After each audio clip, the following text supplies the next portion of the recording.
This is Face the Music, an Electric Light Orchestra song-by-song podcast. Episode 073, The Whale.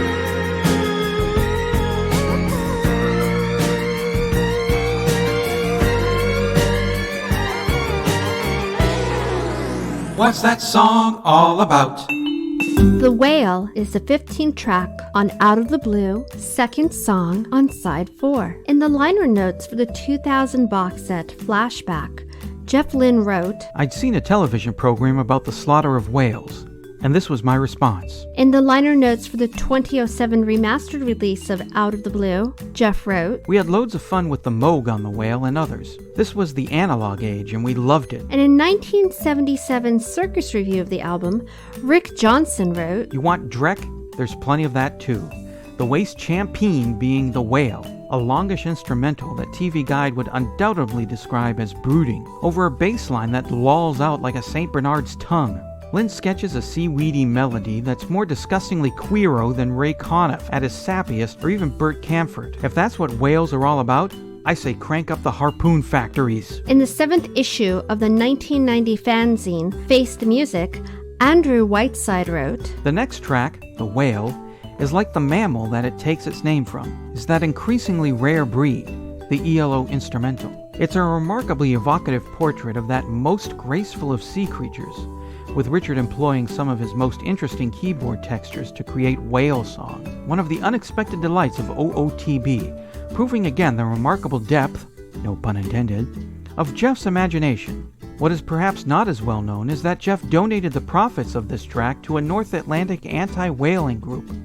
Good on him, too. In the November 14th, 2018 issue of the Northern Kentucky Tribune, Mark Harden wrote, The Whale, in which Jeff Lynne inadvertently advanced the French band Air. The song was covered by Paul McNulty in 1999 and Martial Art in 2014. It was sampled by Zion for the 2006 song Lift Me Up and by Diz Gibran featuring BJ the Chicago Kid for the 2006 song Truly Yours. Admiral, there be whales here! Hi, I'm Eric Winsenson. And I'm Eric Paul Johnson. And I think you know what I'm going to say about The Whale.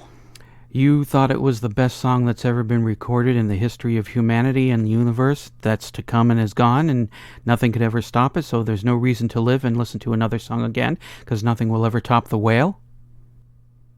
Well, that's hyperbole, but I actually really like the song. Really? Yes, it's E.L.O. meets Vangelis, basically, and I'm surprised that Jeff Lynne just kind of sat back and let Richard Tandy have his way with it. And also Kelly Brook had some great bass playing on this particular song that really meshes well with the keyboards and everything else. There's still some vocoder work on there, so it's a little bit on the cheesy side, but can't make a sandwich without cheese, so I'm going to forgive it. Right. But I actually really liked it. The only complaint I would say is could be maybe about a minute shorter. The introduction goes on a bit long before it really gets into that really lush orchestral part. Mm-hmm. That's the main theme in the song, but it is a really good instrumental track. We don't get enough of those from E.L.O., especially since they're great musicians. Yes, like they to are. Hear more of those. Yeah. And I was quite impressed. I was expecting to hate this song from everything that I've heard about it, and I couldn't remember it whatsoever from the last time I listened through this album. This is really a good instrumental song that adds something to this particular side of the album. I never saw that coming. Okay, first of all, I kind of like the song. I don't hate it. I'm fine with it. But I've always thought, why? Why is this here? Pam Van Allen said there is no filler on Out of the Blue, and this song has always hit me as filler.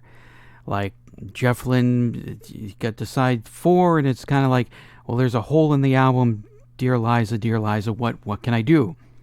Fill it with a 5-minute instrumental that pretty much kind of repeats itself. I don't see it as an album track. I can barely see it as a B-side. To me, it seems more like it would have been a throwaway track to people who are making a compilation album about the whales, and all profits from that album go to whale saving. And here's Hall & Oates, Kansas, and tucked in between Kraftwerk and Manfred Mann, here's the Electric Light Orchestra's contribution to the album, The Whale.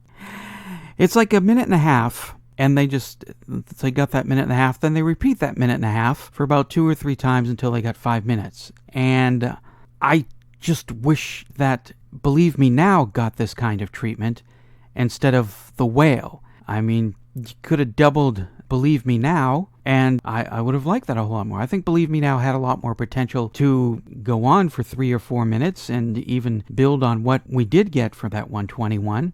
Whereas The Whale, it's just, here's a minute 30, let's do it again for another minute 30, let's do it again for another minute 30, and fade out. Okay, we plug that spot, let's get these other 2 songs done and ship it out to the stores. Well, yeah, Believe Me Now should have been a little bit longer, and in fact, it would have been interesting instead of a lot of the garbage that's on side 2, that they put The Whale and the longer version of Believe Me Now and maybe come up with another instrumental track. Just do an entire side of instrumental broken up by a little bit of vocoder here and there like they do on both of those songs, and just completely do something that is different than what you expect. And then, well, probably at that point would have had a lot of E.L.O. fans screaming their heads off, to tell you the truth, going, what in the world is going on with this?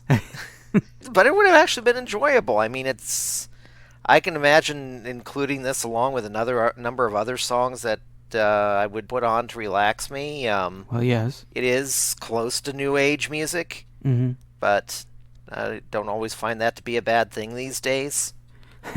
Not like I used to when I was younger. Yeah. And I just thoroughly enjoyed it. It was a bit of a surprise. I expected it to be more just a lot of synthesized whale noises and a little bit of tinkly bell keyboards in it, and that was it. But it's nothing like that. Also, the sound of it fits its theme. It sounds like something swimming in the ocean. I mean, it's a good representation of it.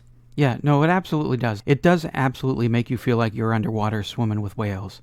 When I played this for Madeline so that she could say if she liked it or hated it, as soon as it started, she puffed her cheeks out and started floating around the bedroom like she was underwater. So it recreates being in the ocean really well. You're much more of a prog rock fan than I am. Definitely. I like prog. I'm not, I don't hate it. I'm not as wild about it as you are. I like it plenty fine. But I think an entire instrumental side would be, for me, it would be too proggy. I kind of like it when the instrumentals are spaced out between the non-instrumentals. I kind of like it when the instrumentals are just spaced out. Well, that's because you're a baby-eating monster. No, I don't have a problem with instrumentals. I'm fine with them. Actually, this came up in the song facts, and it's not something I ever thought about. Air, the group Air, they do stuff that sort of sounds like The Whale.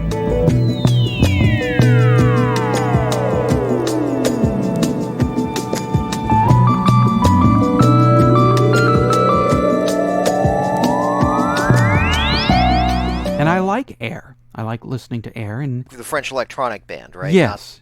Yes. Okay, so not the old New York jazz rock band. No, not okay.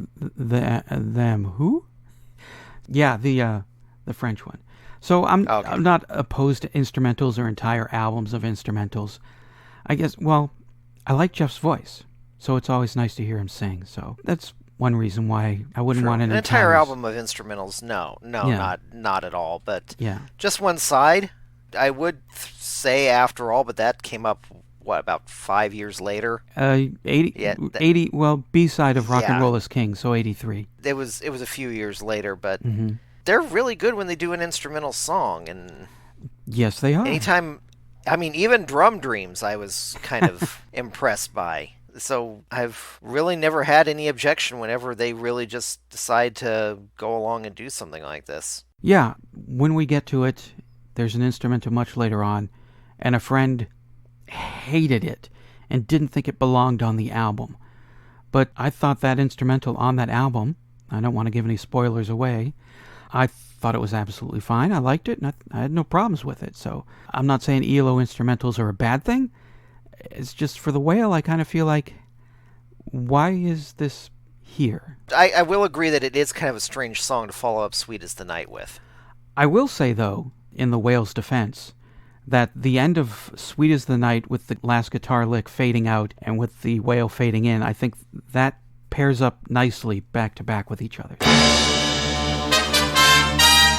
Got something to say about The Whale? Then call the telephone line voicemail. 623-850-3375. Call now. It's time for a great line from E.L.O. from this week's song. What's my line?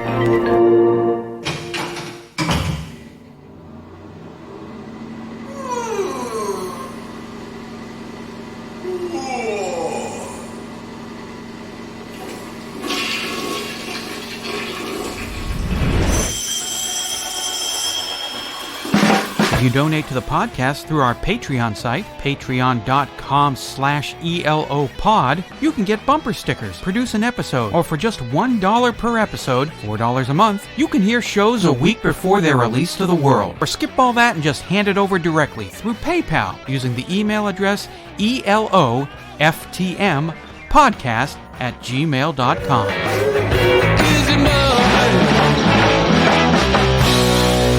Like it? Hate it? What does Madeline think? I liked the song. Wow, she liked it!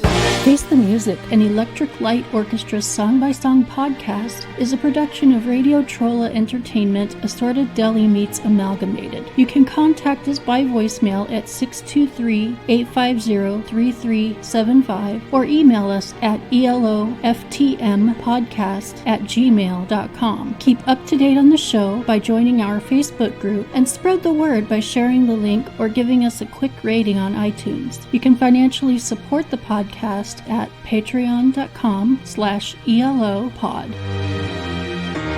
Next week, episode 074, Birmingham Blues.